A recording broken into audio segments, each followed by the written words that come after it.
अच्छा जी, lattice degeneration हम पढ़ रहे थे lesions that are predisposing to retinal detachment. तो उसमें लैटिस डिजनरेशन की प्रेवलेंस क्या है जी कि lattice degeneration is present in about 8% of the population. It probably develops early in life with a peak incidence during the second and third decade. 20 से 30 साल के young लोगों में it is found more commonly in moderate myopes. ये बात भी एक amazing है कि हाई मायोप्स की बात नहीं है, मॉडरेट मायोप्स ज़्यादा रिस्क पे होते हैं। The life time risk of R D in an individual with latest degeneration is approximately 1%। ये बात सच करेंगे कि मॉडरेट मायोप्स में क्यों रिस्क ज़्यादा होता है।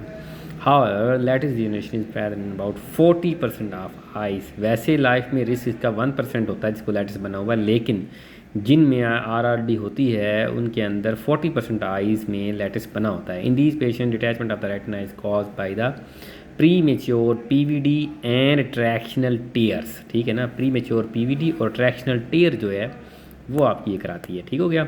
आगे बात की है लैटिस के अंदर पैथोलॉजी क्या है इसकी। There is continuity of the ILM with the variable atrophy of underlying neuro sensory retina. ठीक है ना, डिसकंटिन्यूटी होती है ILM की और थोड़ी बहुत जो है वो एट्रॉफी के साथ न्यूरो सेंसरी रेटिना का। इसके हम पिक्चर्स भी देखेंगे। The vitreous overlying an area of lattice is synchitic but the vitreous attachments around the margin are exaggerated. 16.7 picture में 16.7 में ये बात दिखाई हुई है कि जो आपका लैटिस है वहाँ पे विट्रस की सिंसिटियोलाइसिस हुई है, लेकिन मार्जिनस पे जो है वो विट्रस अटैच हुआ हुआ है। ठीक हो गया मेरे भाई।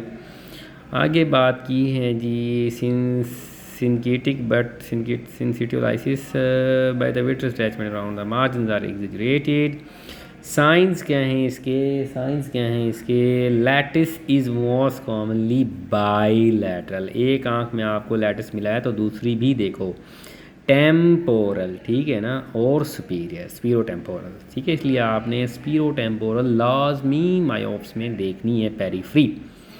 Spindle shaped areas of retinal thinning commonly located between the equator and posterior border of the vitreous base. ठीक है, spindle shaped areas of retinal thinning commonly located between the equator and posterior border of the vitreous base. एक बात हो गई।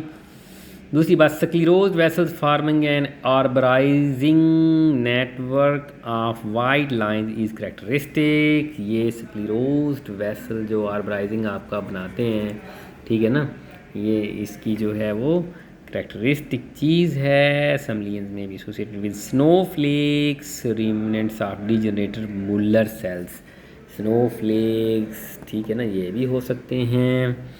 और क्या बात की है जी, ये होते हैं डीजनरेटिव मुलर सेल्स की डी रेमिनेंट होते हैं associated with hyperplasia of the RPE।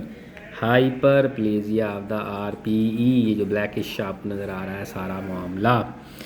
Small holes are common, indent पे आपको होल्स नज़र आ रहे हैं। ठीक हो गया। कॉम्प्लिकेशंस क्या हो सकती हैं। Do not occur in most eyes with lattice degeneration. Tears में develop consequent to a PVD when lattice is sometimes visible on the flap of the tear. ठीक है ना, अगर टीयर के फ्लैप पे लैटिस पड़ा हुआ इसका मतलब है वो लैटिस की वजह से भी हो गया मामला। एट्रॉफिक होल्स में rarely 2% lead to RD। The risk is higher in young myopes. In these patients the RD may not be preceded by acute symptoms of the PVD and SRF usually spreads slowly so that diagnosis may be delayed।